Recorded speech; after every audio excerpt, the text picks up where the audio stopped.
கரூரில் விஜய் மேற்கொண்டிருந்த பிரச்சாரத்தின் பொழுது 39 பேர் உயிரிழந்தார்கள். இவர்களில் 1.5 வயது ஆண் குழந்தை ஒன்று. இந்த 1.5 வயது ஆண் குழந்தை இந்த பிரச்சாரம் நடந்த இந்த பகுதிக்கு அருகிலேயே இருக்கக்கூடிய குடியிருப்பைச் சேர்ந்த அந்த குழந்தை தான். அந்த குழந்தையினுடைய உடல் தற்பொழுது வீட்டிற்கு கொண்டு வரப்பட்டிருக்கிறது. வேலுச்சாமிபுரத்தில் வடிவேல் நகர் பகுதியில் இந்த குழந்தை 1.5 வயது குழந்தை துரு விஷ்ணு என்ற இந்த குழந்தை உடல் தற்பொழுது கொண்டு வரப்பட்டு வீட்டிலே வைத்திருக்கிறார்கள் இறுதிச் சடங்கிற்காக. இந்த 39 பேரில் பெரும் துயரத்திலும் பெரும் துயரமாக இந்த குழந்தையினுடைய மரணம். இவர் உறவினருடைய அவருடைய அத்தையோடு இந்த நேற்று வீட்டிற்கு அருகில் தான் இந்த பிரச்சாரம் நடந்திருக்கிறது.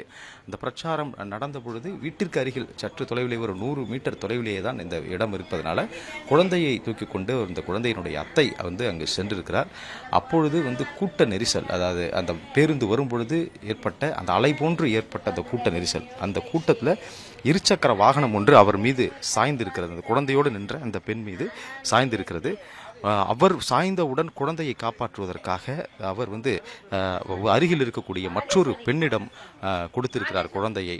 அவர் சிக்குண்டு அந்த பெண்ணும் தற்பொழுது அவர் மருத்துவமனையிலே அனுமதிக்கப்பட்டிருக்கிறார். அந்த குழந்தை அதன் பிறகு யார் கைக்கு சென்றது, குழந்தை என்ன ஆனது என்று குடும்பத்தினர் தேடிக்கொண்டிருந்த நிலையில்தான் குழந்தையை காணவில்லை என்று இரவு 1.5 வயது குழந்தை ஒன்று இருந்ததாக தகவல் அறிந்து அவருடைய குடும்பத்தினர் மருத்துவமனைக்கு வந்திருக்கிறார்கள். மருத்துவமனைக்கு வந்த பிறகுதான் குழந்தையினுடைய அடையாளத்தை தெரிந்து கொண்டு குழந்தை உயிரிழந்த சம்பவமே அவருடைய தாய்க்கும் தந்தைக்கும் குடும்பத்தினருக்குமே தெரிய வந்திருக்கிறது.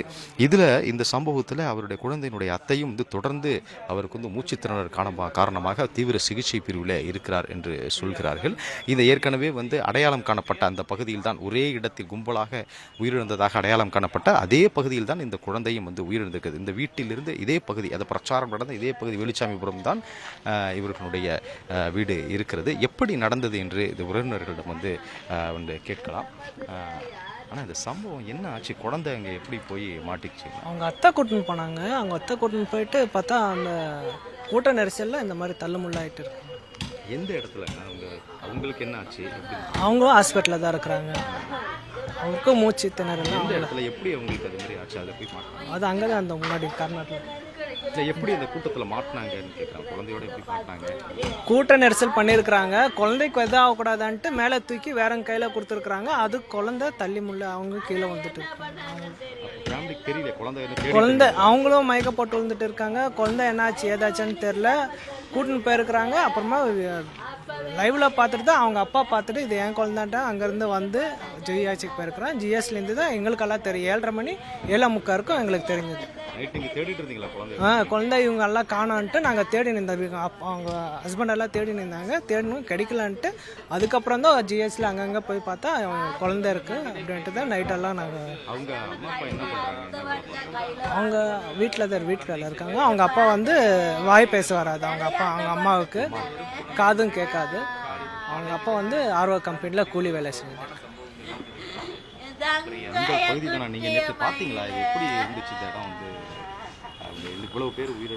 எல்லாம் நாங்கள் லைவ்ல தான் பார்த்தோம். நாங்கள் ஆனால் இங்கே வரல, நாங்கள் பார்க்கல.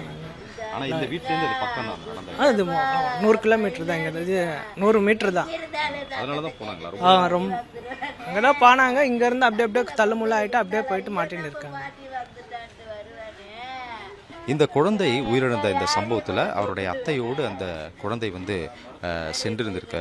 தூக்கி சென்றிருக்கிறார். 1.5 வயது குழந்தை தான் துரு விஷ்ணு. அவங்க அத்தை தான் அழைத்து சென்று அந்த குழந்தை வீட்டிற்கு அருகிலேயே சற்று வெளியில் வீட்டிலிருந்து தெருவிலிருந்து வெளியே சென்றது அந்த பிரச்சாரம் நடக்கக்கூடிய பகுதி.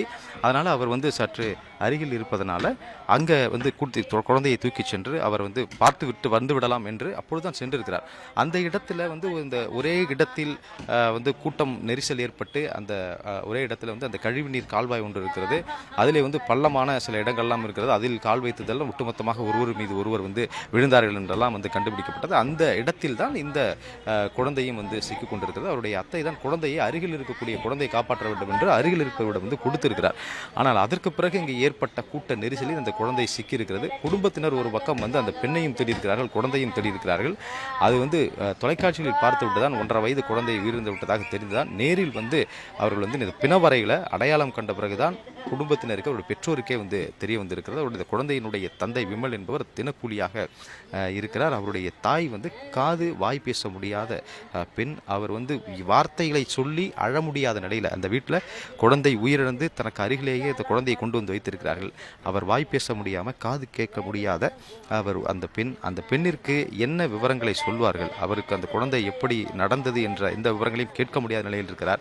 அவர் சொல்லி அழ முடியாத ஒரு நிலையில் இருக்கக்கூடிய ஒரு பெண். இந்த குடும்பத்திற்கு நேர்ந்த துயரம் இந்த பகுதியையே சோகமயமாக்கி இருக்கிறது. இந்த பகுதி முழுவதுமே வந்து இங்கே இந்த தெரு முழுவதுமாகவே வந்து ஒவ்வொரு வீட்டிலும் நடந்த ஒரு மரணமாக இந்த பகுதியிலே முழுவதுமாக அந்த பெண்கள் எல்லாம் அமர்ந்து இந்த பகுதி முழுவதுமாகவே வந்து அழுது கொண்டிருக்கிறார்கள். பிரச்சாரம் நடந்த பகுதிக்கு அருகிலே தான் அது மற்றும் அருகில் இருக்கக்கூடிய பல்வேறு பகுதிகள், இந்த வேலுச்சாமிபுரத்தை அருகில் இருக்கக்கூடிய சுற்றி இருக்கக்கூடிய குடியிருப்பு பகுதிகளிலும் வந்து நிறைய இது போன்ற அந்த உயிரிழந்தவர்களை நிறைய பேர் அந்த பகுதியை சேர்ந்தவர்களாக இருக்கிறார்கள். இந்த பகுதியில் இந்த உயிரிழந்த குழந்தையினுடைய உடல் வந்து தற்போது குடும்பத்திடம் ஒப்படைக்கப்பட்டு இறுதிச் சடங்கிற்காக வந்து வைக்கப்பட்டிருக்கிறது. இதே போன்று சுற்றி இருக்கக்கூடிய பல்வேறு பகுதிகளிலும் உயிரிழந்தவர்களுடைய உடல்களும் வந்து ஒப்படைக்கப்பட்டிருக்கிறது. தொடர்ந்து அந்த நடந்த இடத்தில், அந்த துயர சம்பவம் நடந்த இடத்தில் ஒரு பக்கம் வந்து ஆய்வுகள் விசாரணையும் நடத்தப்பட்டு வருகிறது. உயிரிழந்தவர்களுடைய குடும்பத்தினருக்கு ஏற்கனவே 10 லட்சம் ரூபாய் தமிழக அரசு நிவாரணம் என்று அறிவித்து இருக்கிறார்கள். அதே வேளையில் தொடர்ந்து அந்த குடும்பத்தினரை சந்தித்து இந்த இறுதிச் சடங்கில் அந்த குடும்பத்தினரை நேரடியாகவும் வந்து சந்தித்து அவர்கள் வந்து அந்த நிவாரணம் உதவி வந்து வழங்குவதற்கு வந்து முடிவு செய்திருக்கிறார்கள். தற்பொழுது இறுதிச் சடங்கிற்கான பணிகளை மேற்கொண்டிருக்கிற உறவினர்களுக்கெல்லாம் தகவல் தெரிவிக்கப்பட்டு இறுதிச் சடங்கிற்கான பணிகளும் வந்து நடந்து வருகிறது. பிளே ஸ்டோர் மற்றும் ஆப் ஸ்டோரில் இருந்து பாலிமர் செயலியை QR கோடு மூலம் பதிவிறக்கம் செய்யுங்கள். செய்திகளை உடனுக்குடன் பெறுங்கள்.